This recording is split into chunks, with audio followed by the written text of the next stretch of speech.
Welcome back to the IED Race channel. Really appreciate you guys for tuning in. Now, today's episode is just like what the thumbnail says. Controversial porting discussion. Me, myself, personally, I'm not big on going extremely large on porting. One of the main reasons I don't, one, wears out parts a lot faster, and two, you can actually make more power being more conservative when you are boosting. Now, there is something to be said about going large on porting.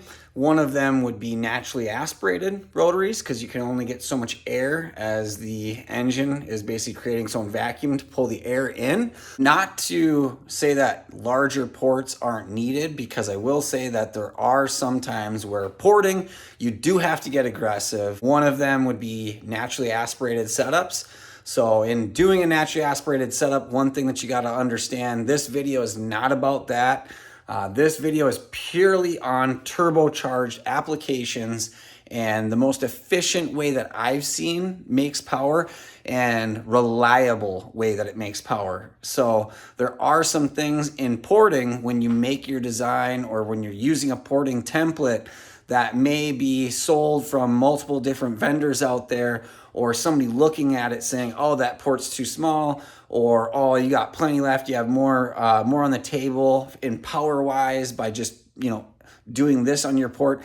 It's not entirely true, because as you cut open the port, you're allowing more area for the parts of the sides of the rotors to fall in, where it be side seals, corner seals, apex seal tips. There's things that will make the engine less reliable, kill the longevity of the engine. And we're going to get into that as well. But let's take a look at some of the porting just so that you guys can see. So I have my race engine here. On this video, we're going to be doing the half bridge setup on my engine, my race engine. I'll show you some of the porting that I have already done on like a customer build engine on a normal street port that I provide. Also, I do not use templates. So that's one thing that I do not do. It's the same street port every time. It's the same bridge every time, whether it be a full bridge or a half bridge. I do not change it. It's the same recipe every single time. I don't use a template. It's not something that I need. I've done it so many times. It's the same thing every time. It's copy paste every single time.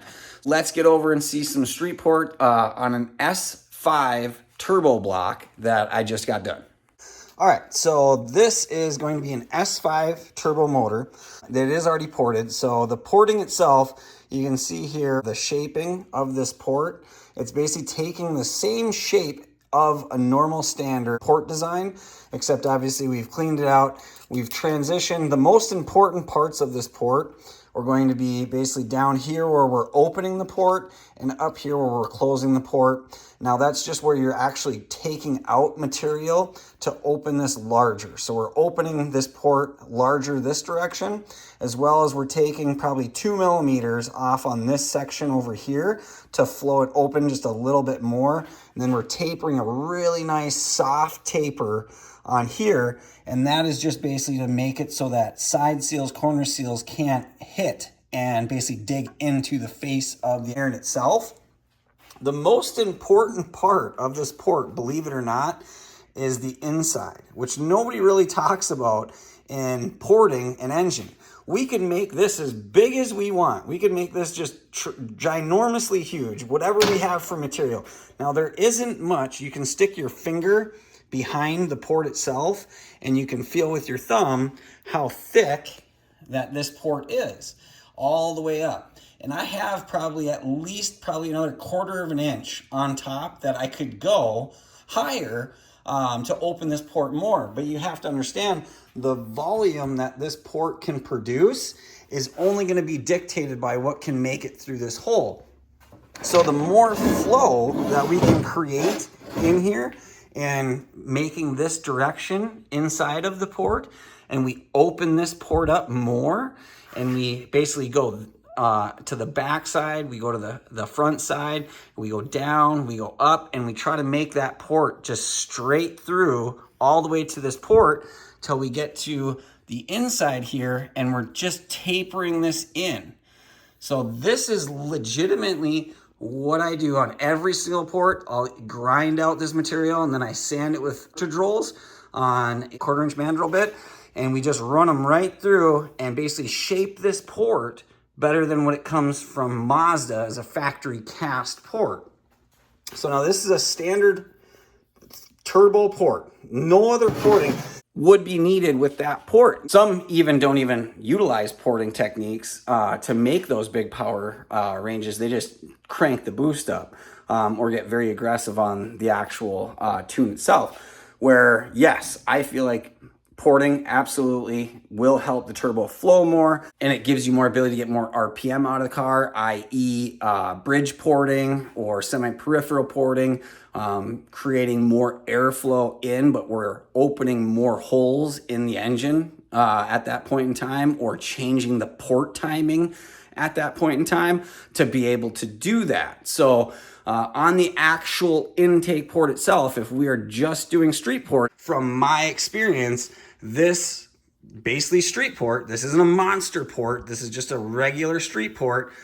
In this application, this street port's gonna be just fine for being able to make, as it sits, anywhere between, 350, 400 horsepower with a good turbo setup at, 20 pounds, 15 pounds of boost, no problem, and be very, very reliable and not have any issues interfering with the internal parts of the actual rotor itself. So moving on from the street port side, let's look at rotor housing. A porting design, when I talk about a turbo engine, I'm not also going that large on this port as well for the rotor housing. Basically, I'm just taking off the taper that is factory with Mazda and going the same size as the actual sleeve from the exhaust port. That is my template every single time. I utilize the exhaust sleeve as my template.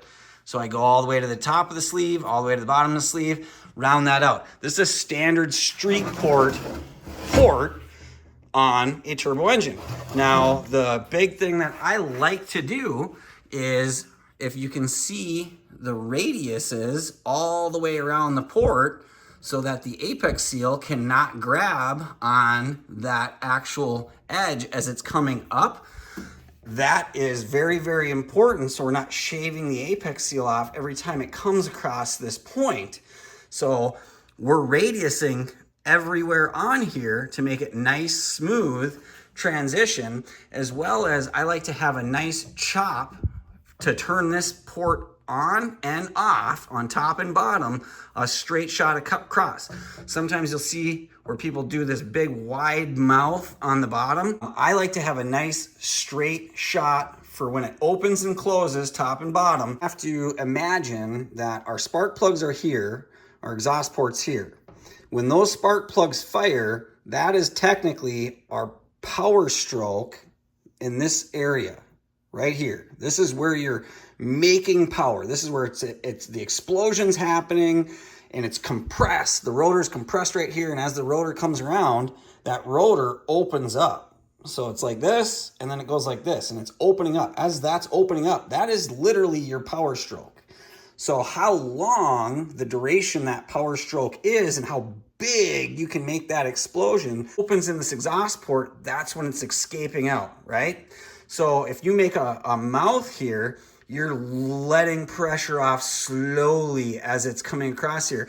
If we can have this front be straight across, as that expansion comes and it opens instantly, then it literally is able to have a large pulse. And that's where you'll hear the nice large pulses on a rotary when you're not letting it come out of the exhaust port at a linear pace. We're letting it come through at a pulse. It's instantly pulse rating. These porting procedures, I have not had any issue. And I will say there's others on the internet. I've seen even like Rob Dom, those guys, being able to test a lot of these theories and finding that it works. Well, I've been doing this for years. I'm not saying like, oh, I'm the first one to ever do it. Multiple people have been doing this for years, but it seems like it's just not getting out in the culture fast enough, or to a big enough influence to have people say, this is what works, this is what doesn't. A lot of people just do trial and error and they think bigger porting is better, and it's not the case. We can reduce wear items and make more power, make better sounding power by doing these simple steps in your porting. So now with that being looked at, so this is a S5 turbo engine. With that being looked at, this is my race engine. So on my race engine, we're gonna go through this video and we're gonna bridge port the cast irons. The porting to the rotor housings are already done, but we're gonna take a look at those as to how aggressive that these rotor housings are ported compared to these, as well as even this. So this is kind of our base point for our street port and the exhaust porting on this engine. This is what goes in every customer car. This is how I build and do street ports. And then we're gonna look at my race motor, and we're not gonna really see much of a difference besides this is gonna have a half bridge with the semi-peripheral port, and this is just standard street port. So let's get into this one. I'm gonna start drilling some holes for the half bridge. Once we have those done, we'll get into doing some Dremel work. So let's get after it. When we talk about half bridge and what I'm doing with this application for a basically race engine, we're gonna make a half bridge. Well, in order to do that, we need to know where our port timing is in relation to the inside of the engine. So what I always like to do is I take the center iron, and the center iron, we are going to port it as tall as the outer two plates, but we don't want to go down too far on our bridge where the center iron can't meet. So I like it where every single plate has the exact same bridge, so that that port timing, when the rotor comes around, it's opening the bridge at the exact same time on the center and the outer, whether it be the front or the rear iron, to give a better pulse rate and better flow equal to both sides of the rotor. So what I do is I take a square, or you can take a smaller square, and basically go off of the front iron, so I have a nice level surface here, and then I just mark the actual line straight across. So then I can transfer this mark across here.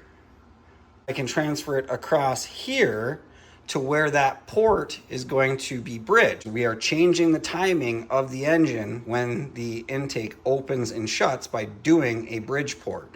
So that's a big thing.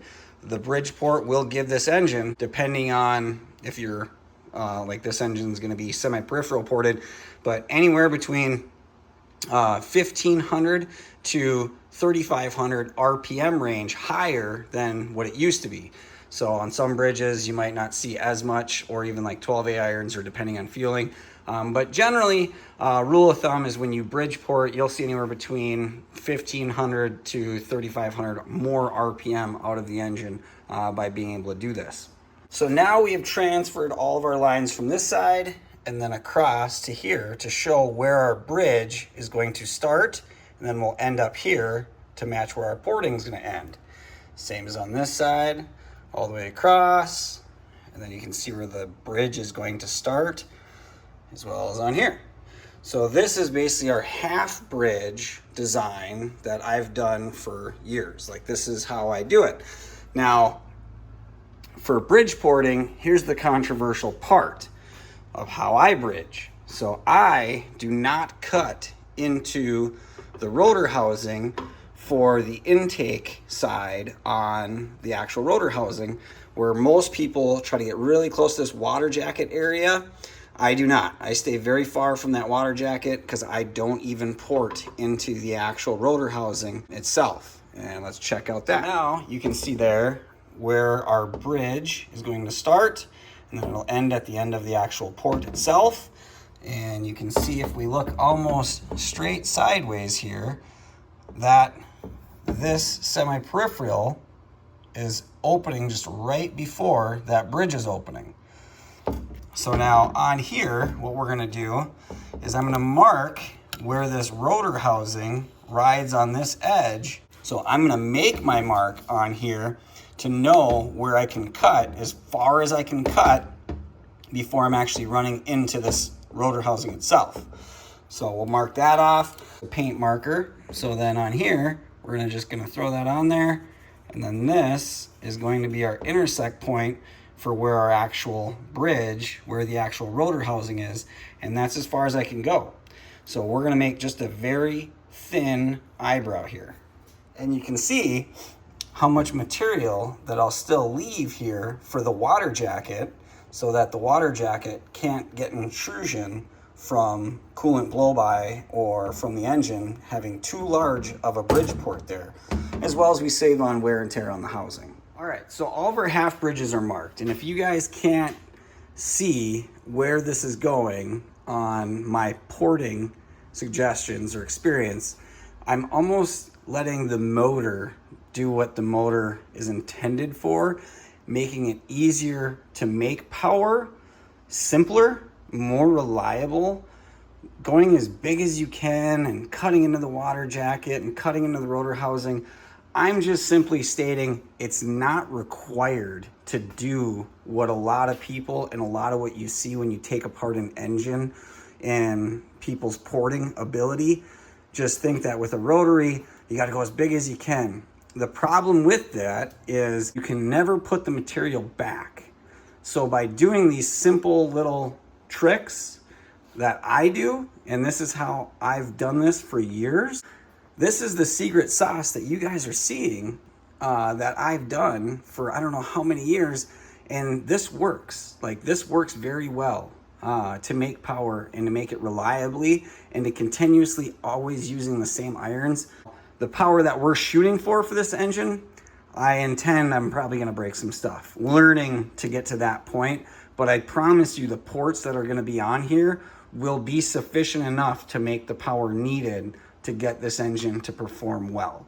So let's get to drilling and cut some holes in these guys. So bit selection, this is also very important. So noted, I only use an 1/8 inch Dremel, and then I made a little collar to fit my 1/4 inch Milwaukee here, just an adapter piece. So on here, I don't want the hole to be too small to fit this bit in the hole that I drill through the iron and not vibrate or walk a whole bunch. So I use a 3/16 drill bit, and it seems to work out very well to use a 3/16. It's just a little bit larger than the bit itself. I can fit that in there nice, smooth, and be able to connect the dots. And you'll see here, I'm just gonna drill about 4 pilot holes on each one of these, and then I'll connect all those pilot holes together to create a bridge.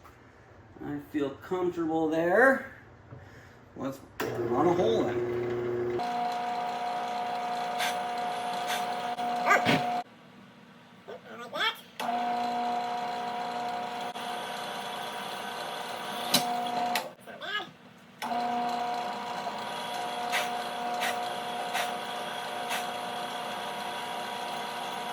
All right, so that one is done. Now, go to this side, and I'll show you guys this port when I'm done. Amazing what some people do and just run a drill bit through a $700 iron. Brand new, right? It must be crazy. I think I only did 3 on the other side too, right? Yeah, I only did 3 on the other side too. All right, so this one, I'll just show you. So as you can see there, we're basically right on our line where we want to be. Gives us enough meat there in case we want to get a little bit closer to the line. But that basically is where I like to start my bridge. So we'll start with the rear one. And with this, you can kind of see where we're actually marked off. We're going to continue to pull the bit towards the water jacket, not go any further or closer to the actual port, so we can leave ourselves a nice bridge right here. So the bit itself fits right in this hole, no problem. And with having that bit of tolerance in between, the bit will less likely tend to try to walk, and then I can just pull this right across and connect all these dots and ride that white edge all the way down, because that's our border for where our rotor housing is, and gives us plenty of meat in between for the water jacket, and then plenty of meat for our bridge for our corner seal, side seal, and apex seal tip right across. All right, and now we have our half bridge. So that is all you need for your eyebrow. Gives us plenty of material here still to protect our water jacket seal. Plenty of room here for the corner seal, side seal, and tip of the apex seal to ride across this groove without being damaged. Now I still am going to port up on this side and then also blend that in further once I have this ported here, but I don't want to go up further than what this port actually is, so I'm going to wait to do that. As you can see, there isn't much that you have to do a half bridge and still make plenty of power utilizing this, and I can always go down further. So that's another thing. If I want to go down further in the future to open the port up sooner, I still can. But with this being a semi-peripheral port motor, we're going to start with just the half bridge and go from there before we get too aggressive on utilizing this half bridge. All right, and then to be able to see how we're lined up with that rotor housing, she's perfect, right on that edge. No issues. I don't have to cut into this rotor housing at all. It just makes it so much easier and cleaner. I wonder if I can get right down the line there. Looks really nice. Looks very, very nice. So this is going to help make port timing longer duration, and then what that'll do is help me keep the RPM up and be able to utilize this semi-peripheral port. All right, so on my race engine, now that you can actually see the rotor housing, let's take a look at the porting that I have on here. Actually, let me grab the other rotor housing that we used first for display. Now, as you can see here, instead of going further down on the port on my race engine, what I do is I widen this area out even further, so I expand upon here, and then I go up a little bit more than what I would have here, and I also stretch this out even further.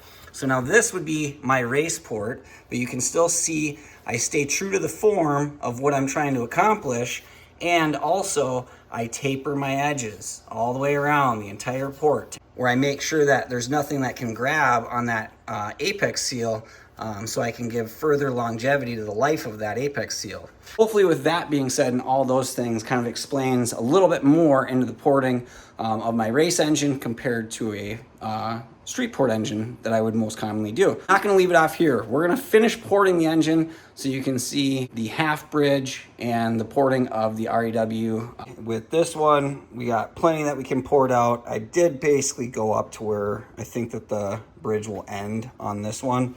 Let's grind out some street ports.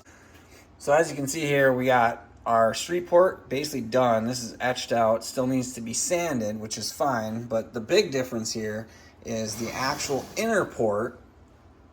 Now you can really see the difference, the meat that you're trying to take away to make this run all the way through to here. So we're trying to get in as much air as possible compared to, obviously, on this side. We're gonna continue on this one, and then we'll move on to the other front and rear end plates. But that's just kind of give you an idea of the difference between the two. And again, this is no template. I'm not trying to show off on there, but definitely a big difference. Just to show you guys how aggressive that we get with running through on this cut here. So I kind of try to get it close to, just so you can see. You obviously can see I've already started here. Just watch me cut through on this edge. Also, you need to feel through here and really feel in the port to where you're at and how much meat that you have left when you're actually pulling this port back. But just so you can see with this Dremel how aggressive that I get when I'm porting, it's almost like again, this is an art, but you got to go through and just start right into it. So here, let's get after it.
like that.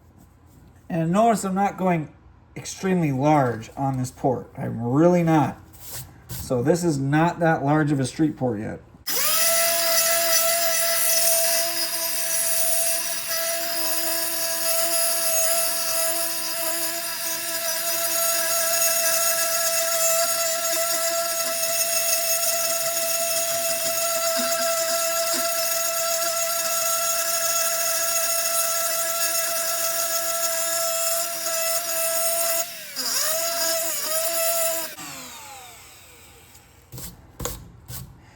So, on the street port itself, that is about all you need to do to be able to start your street port. Now we're going to go down. Once we're at that point, we're ready to actually polish and finish this port up. This is a rough cut. So this is a rough cut port shape. The polishing is what's going to really finish this and make it pop real nice. So now we have finished our rough cuts on both sides of our center. So that is our rough cut on both. Love it. Turned out great. Be able to polish that up really nice. We've dropped down our ports here and made our inside very nice, smooth.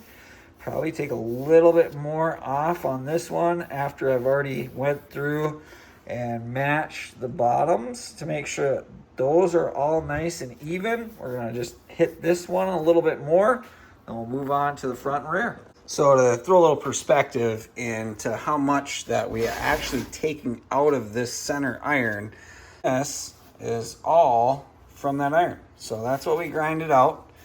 Like this is a pile, I would say, just got some weight to it. All that is what we're removing out of there.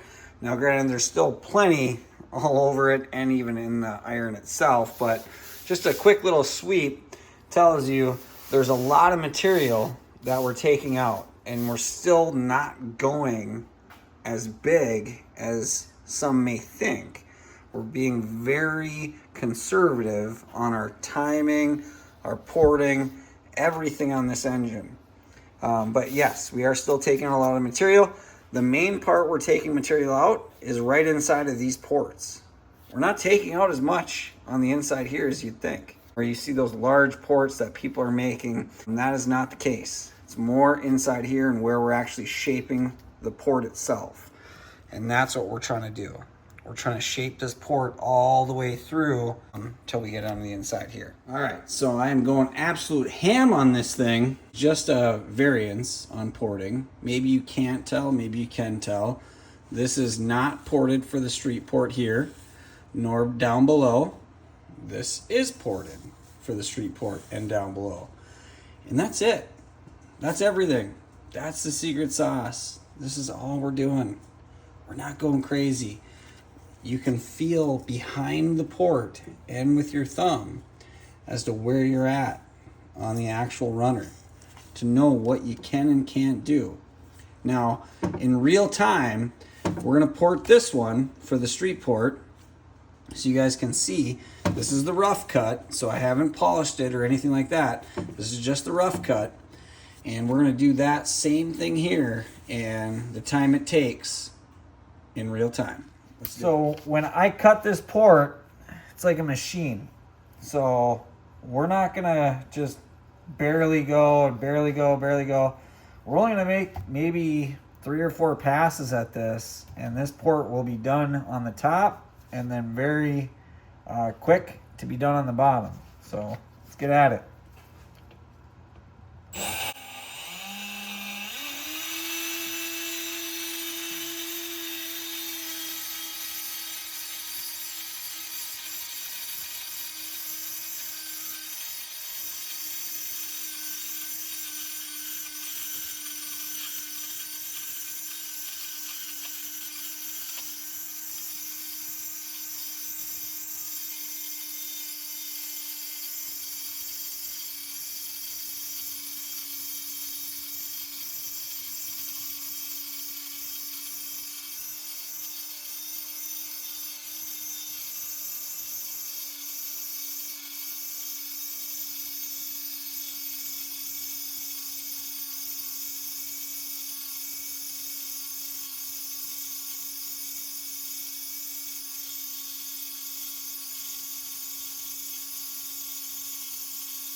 little bit more up top. A little bit more.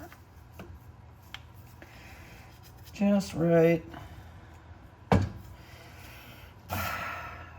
Honestly, that feels pretty damn good. I can clean that up with the sander.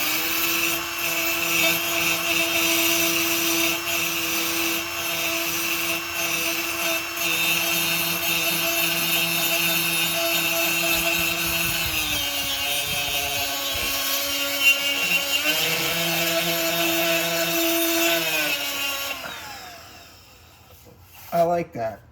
I like that. All right. We're going to hit it right down here, right in the bottom. Let's see if we can get this bottom out here real quick. Let's see if video can even pick it up.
Like it. All right.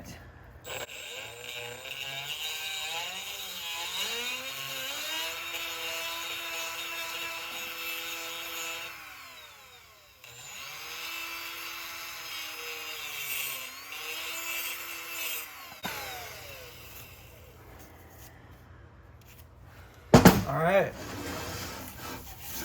So that is our quick street port, real time. It's all you need to do with a half bridge. There's nothing more besides now we polish these edges and we shape our port the way that we want with our rough cut. All right, so now we have our rough cuts, and this is one kind of in front of the other, so it's not lined up perfectly, but we can see here the ports are basically identical on both sides. With this shape, now we are able to form where we want the port to go to finish, making these ports basically identical with absolutely no porting template, just by going off of the feel through the back of both of these. So obviously I've done this once or twice before, but to build these engines, it's almost like art. And I will say, utilizing these techniques, making it simple for somebody else to be able to just pick up from what I'm showing you right here and using the lines that Mazda already designed, anybody can do this with some practice. Now, you saw me port and iron the rear, just literally going through and porting it just like this, making that port without a template. It's not that hard. Cleaning this up, making it nice, sanded. What we're gonna be using is some sanding cartridge rolls. which we have a plethora of a supply here. So I like to use these straights, a lot of them. That's 220. We're probably gonna start off with probably some 60 grit, and then we'll finish off with some 220. The larger cartridge rolls that I have here, these are 3/4 inch cartridge rolls. These ones we do front and rear iron. These ones are mainly for the center. So these are 1/2 inch. And then we use the tapers. These are tapers to finish up the actual port design itself. And then we have these in 60 and 220 as well. Lots of sanding cartridge rolls. These run about 90 cents a piece. It's about $10 per pack of cartridge rolls, but it makes it worthwhile. It will leave a phenomenal finish on your product when you're done porting. So we'll get at polishing these guys up. That's our final step, and we're ready for the results. All right, and this is where we get to end the video. Street port is completely done. Everything's polished.